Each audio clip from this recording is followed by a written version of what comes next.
여러분 안녕하세요. 중국 서사 이해 서유기 세 번째 시간입니다.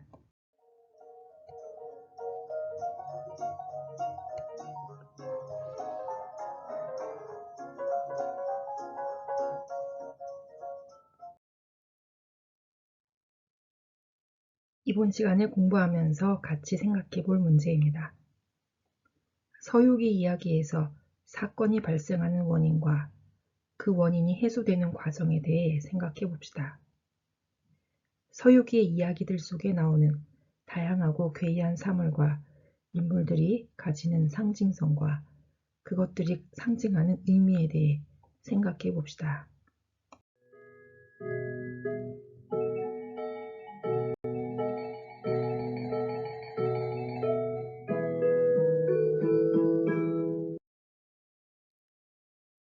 지난 시간에는 서유기 1권과 2권 중간까지 공부했습니다.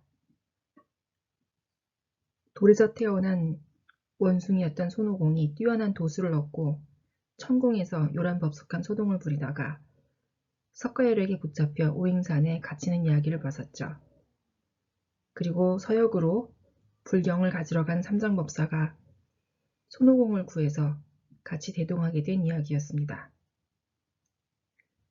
이번 시간에도 계속해서 삼장법사와 손오공 일행의 여행이 계속됩니다. 삼장법사와 손오공은 어느 강물에 닿게 되었습니다.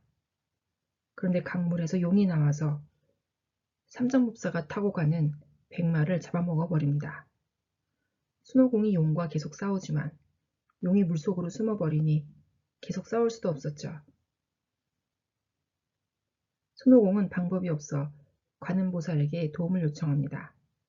관음보살은 그 용이 본래 용왕의 아들인데 실수로 불을 질러 천궁에 밝은 구슬을 불태워버렸기 때문에 처형될 뻔한 것을 삼장법사를 동행하는 행자로 발탁되면서 그 죄를 면하게 되었다고 설명해 줍니다.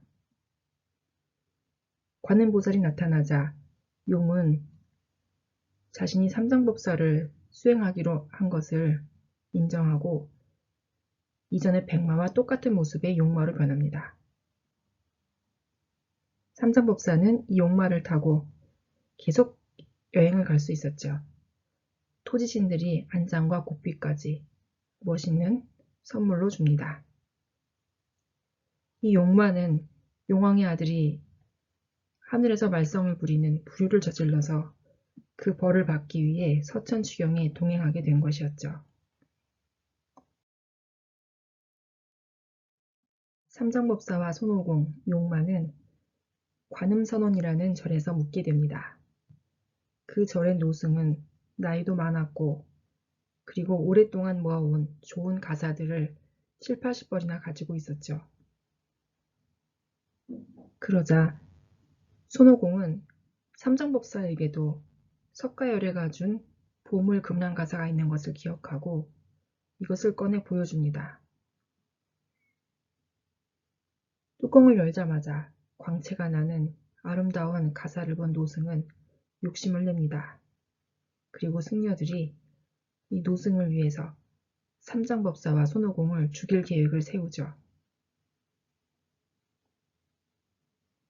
불이 나자 밖이 시끌시끌하고 손오공이 깨어났습니다. 불이 난 것을 본 손오공은 바람을 반대로 불어 오히려 승려들이 있는 절을 태워버렸죠.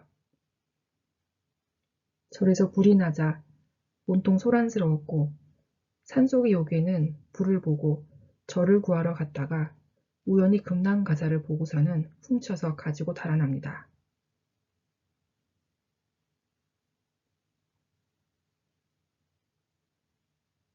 호의호식하며 탐욕스러운 승려들이 살인과 방어마저 저지르는 죄악을 범했군요. 이 이야기에서는 승려들이 탐욕을 부리는 모습을 보여주고 있습니다. 노승은 절이 다 타자 죄책감에 돌에 머리를 짚고 죽고 맙니다.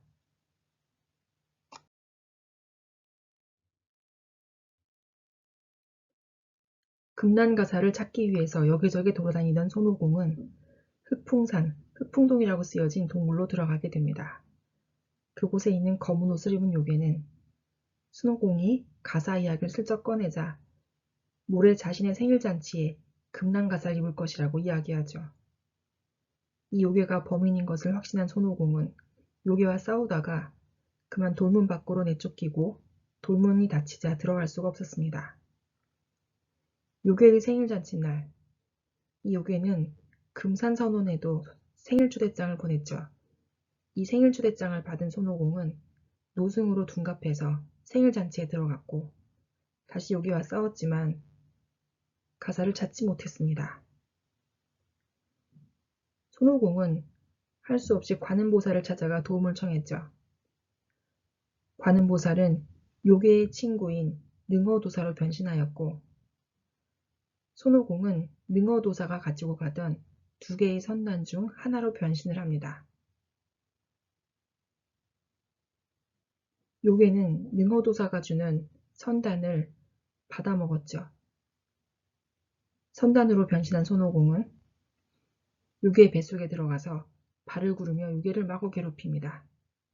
요괴는 마침내 항복하고 가사를 돌려주었습니다. 흑풍선 요괴는 알고 보니 검은 곰의 정령이었지요. 관음보살은 탐욕스러운 마음을 가라앉힌 곰의 정령을 산을 지키는 신으로 거두어 드립니다.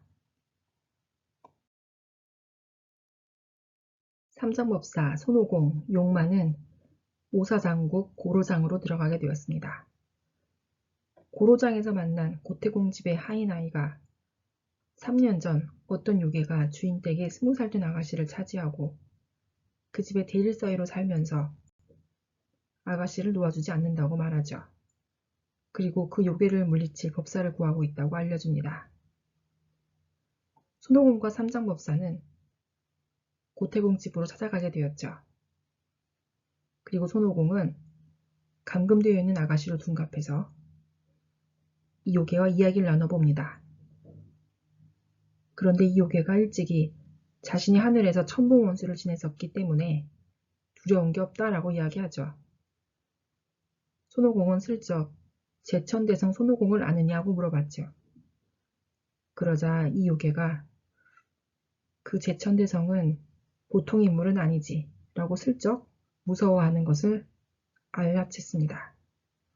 손오공은 본 모습을 드러내고 요괴는 놀라서 자신의 소굴인 운잔동으로 도망갔지요. 이 요괴는 사실 저팔계였습니다. 다음 회에 또 나오겠지만 이 저팔계는 색을 탐하는 그런 요괴의 성질을 가지고 있고 젊은 아가씨를 감금해서 그의 집에서 대일사위 노릇을 하고 있었던 것이죠. 손오공이 운잔동으로 찾아가자 운잔동에 숨어있던 이 요괴는 쇠사랑을 들고 덤빕니다. 그리고 자신이 본래 천상의 천봉원수였지만 선녀인 항아를 희롱하다가 그만 벌을 받아 지상에 떨어지게 되었다고 하죠. 그는 돼지의 태를 빌어 태어났기 때문에 돼지 모습의 요괴가 된 것입니다. 저팔계는 손오공이 삼장법사를 보호하면서 불경을 구하러 가는 길이라는 것을 알게 되었고 사실 자신도 관음보살로부터 행자의 임무를 맡았다고 이야기합니다. 관음보살이 불경을 구하러 가는 자를 따라서 서역으로 가서 불경을 구하면 죗값을 치르고 자신의 업보를 다 갚은 정과를 얻을 수 있다고 말하였던 것이죠. 그리고 저오능이라는 법명도 관음보살로부터 받은 것이었습니다. 저팔계를 삼장법사에게 데려가자 삼장법사는 너무 기뻐합니다.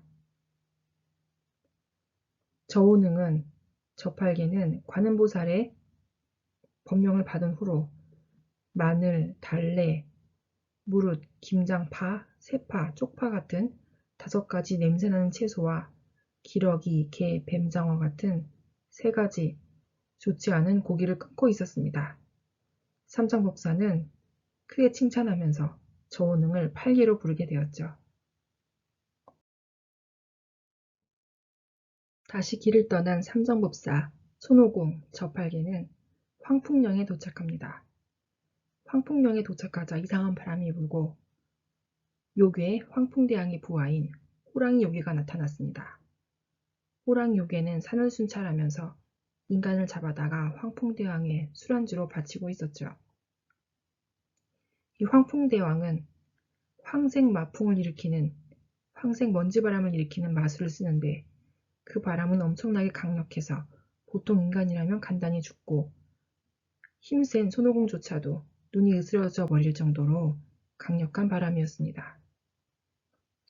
이 황풍대왕은 삼장법사를 눈여겨보고 갈림길에서 삼장법사만 납치하고 손오공과 저팔계가 소란을 피울까봐 우선 조용히 기다리기로 합니다.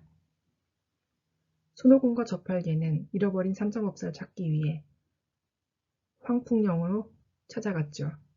그리고 그들을 막는 호랑이 요괴를 죽여서 질질 끌고 삼장법사가 있을 법한 동굴로 따라 들어갑니다.